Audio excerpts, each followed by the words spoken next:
Welcome back to my YouTube channel. I have an interesting video. It's completely different from every type of video I've put out so far. I rebuilt an old Yamaha guitar, and it's the first time I've ever done anything like this, and I just wanted to talk about it. So let me show you what I did here. This is my new guitar, and I built it from a 2002 Yamaha, and this is an original paint job. It's very much reflective of my aesthetic as an artist. I was kind of initially going for like a galaxy formation type of thing because I started this project in September and James Webb was the talk of the town. And so I'm like, I'm going to have a James Webb themed guitar. And it just kind of kept going though. I kept like using different kinds of paints. I was using acrylic paints and spray paints, and I really mixed it up. And here's the weirdest part. It has bat symbols all over it. Look at this. So this is the headstock. That's the main bat symbol. It's kind of under the strings. It looks much cooler in reality than it does on video. There's also one here, and there's one down here. And I'll tell you how I came to putting these bat symbols on here and how I did it. But first, I'm going to talk to you about why I embarked on this project to rebuild an old guitar and how I did it. So in early September of 2022, literally 2 months ago, I decided I wanted an electric guitar. I had had one before. I've actually had a couple before, but in my adulthood, I never really... I wasn't invested in music like I was when I was younger. See, I've been a guitarist since I was in my freshman year of high school. And for the 4 years of high school, I was obsessed with guitar. I had an acoustic guitar, and I had an old Yamaha electric guitar. Well, back then it wasn't old. It was a new Yamaha gig maker kit that came from my grandmother's Finger Hut catalog. And so it was black with a white pick guard, and it was 3 single coil pickups, and it sounded great. And before going off to film school in 2000, I ended up selling it to another guitarist in town so that I could have money to buy books. And so when I went off to film school, I only had an acoustic guitar. It was a Fender acoustic electric. The electric components of it weren't working for some reason. And didn't matter. I didn't have an amp. I sold the amp along with the guitar. And so I just had an acoustic electric for a while. And I had several different versions of that guitar over the about 20 years that I've been an adult. And in New York in the late 2000s, I somehow acquired an Epiphone Les Paul. It was a Sunburst. As far as Les Pauls go, it wasn't the best of the best. The action was really high on it, and I struggled a great deal to get the action closer to what it was with the Yamaha, because the Yamaha had just really stellar action, and it was something I've never been able to replicate. Like with the Yamahas, I could wrap my hand around the neck, which is really important to being able to play guitar. Like if you're struggling to reach the bass notes or whatever, you're just not going to enjoy yourself. And so I ended up selling the Epiphone to a mom whose son wanted to learn guitar, and she bought it for me for like $140, and she's like, does it even work? Can we plug it in? And I'm like, I've never plugged in this Epiphone. I only bought it because I needed an electric guitar to play in the middle of the night. I've always lived in like a New York City apartment building that has noise issues. And in the middle of the night, I want to be able to play guitar and learn songs. That's when I learn most of my songs, is I learn them at night after everybody else has gone to bed. And so that's the only reason I had the Epiphone Les Paul.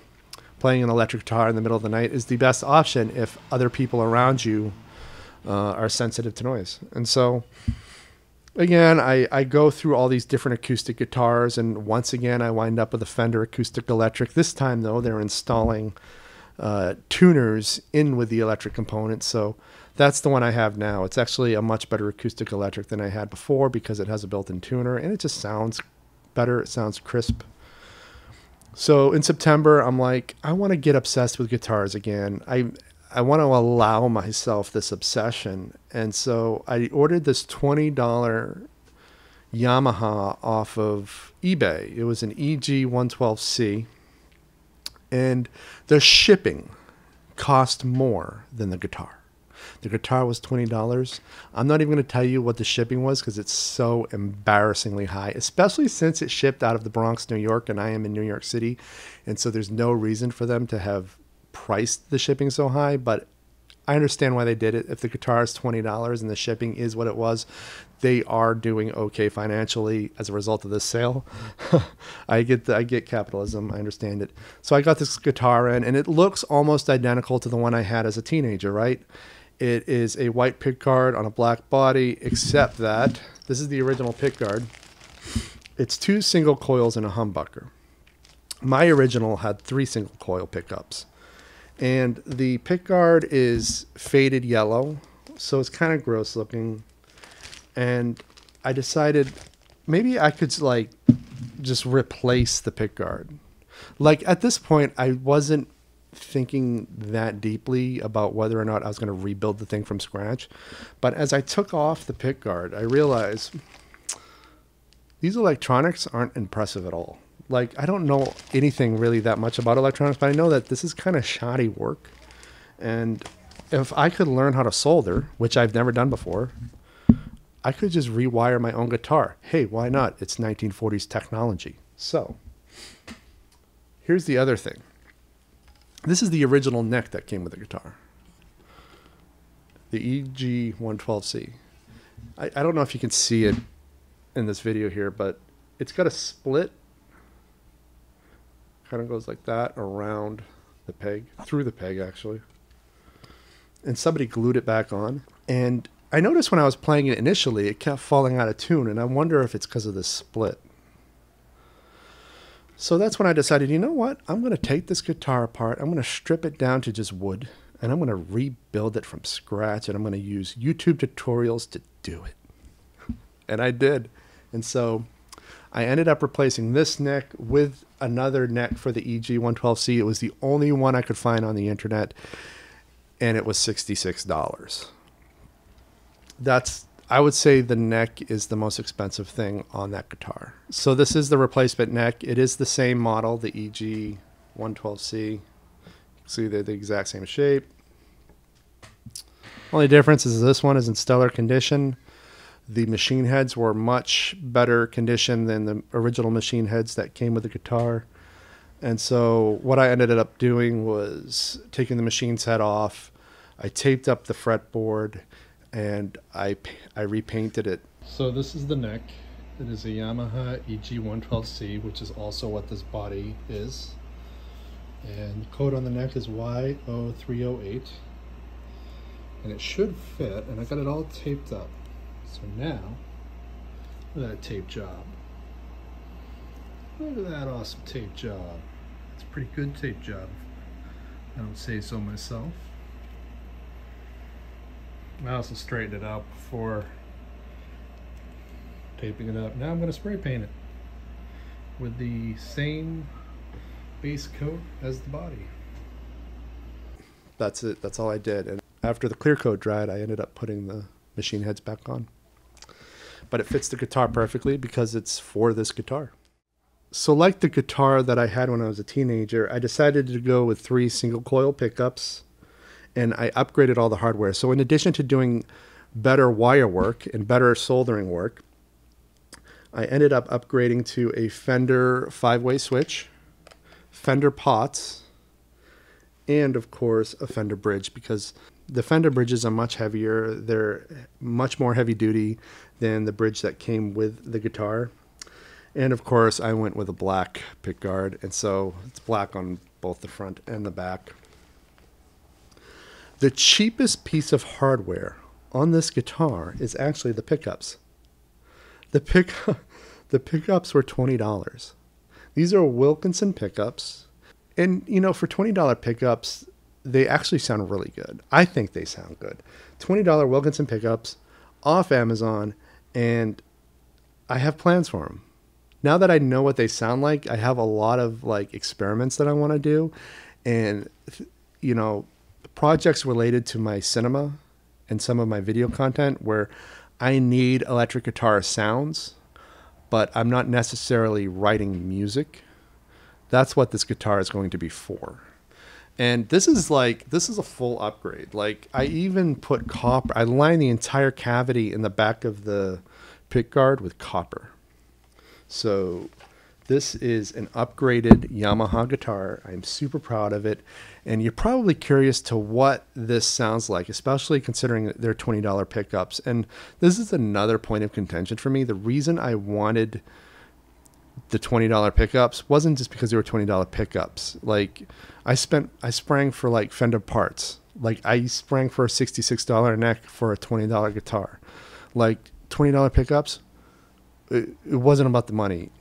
The thing is I couldn't find anybody who was willing to do a video with these. Like, everybody in the guitar community on YouTube is only interested in showing off these really expensive pickups.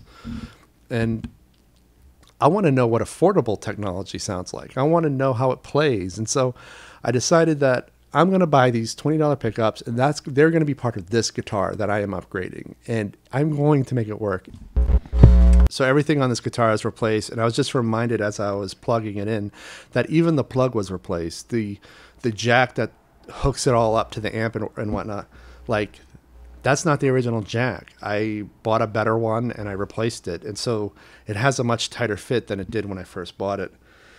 But I'm going to go through the different pickups so you can hear what it sounds like. So this is the middle pickup.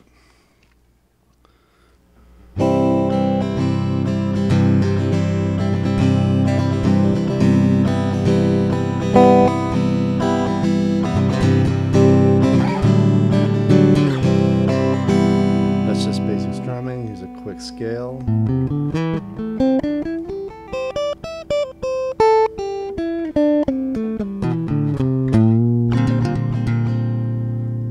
If you haven't noticed, I don't typically play with picks. I can, and I do sometimes, but I prefer to just use my fingers. I'm like Lindsey Buckingham that way.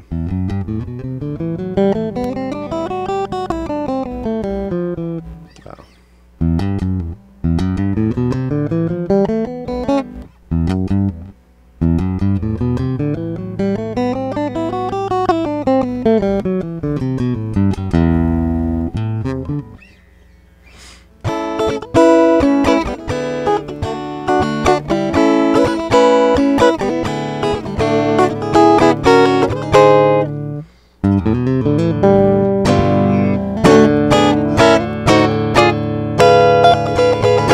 That's the middle pickup.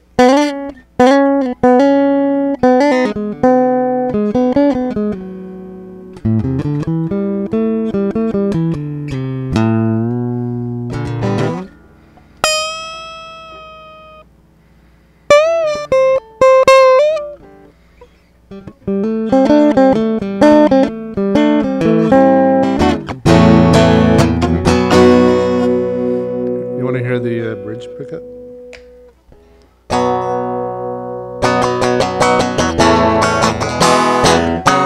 So this is important. Like, the different pickups change what I want to play. I don't know if everybody else is like that, but also changes how I play. So if it's like the bridge pickup, I'll play harder, and I'll more likely to play like power chords.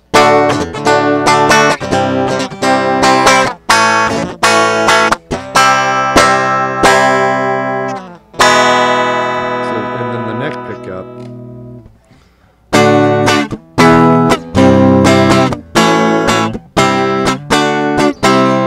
The tone is always on 10. I don't really play with the tone. I just keep it on 10. Even when I was like a kid, I never liked it when the tone was way down to 1. Like, that to me doesn't sound good. I have no use for it.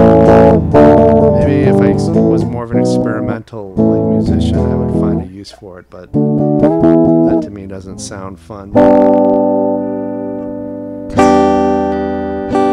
So we're back to the bridge.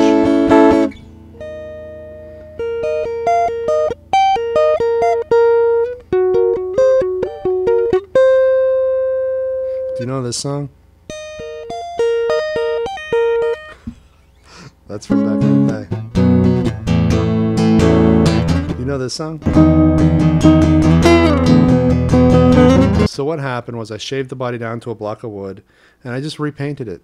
I started with the base layer, then I painted it black, and then I added some glitter, and then I added some clear coat, and then I added some more glitter, and then I added some more clear coat, and then I added these bat symbols. Basically what they are, they're just temporary tattoos that I got from a vending machine at my local movie theater. So there's this vending machine that all they distribute is DC Comics themed temporary tattoos for children. And I had a lot of quarters on me at one point, and so I just like bought a bunch of them. And it was a lot of Batman, a lot of Flash, and a lot of Superman. I was really going for the Green Lantern, but it didn't distribute one to me that was Green Lantern themed. And so I took 3 of the bat symbols and I just put them on the guitar. One on the headstock, one on the counterweight, and then one down at the base here. And so in honor of this being my Batman guitar,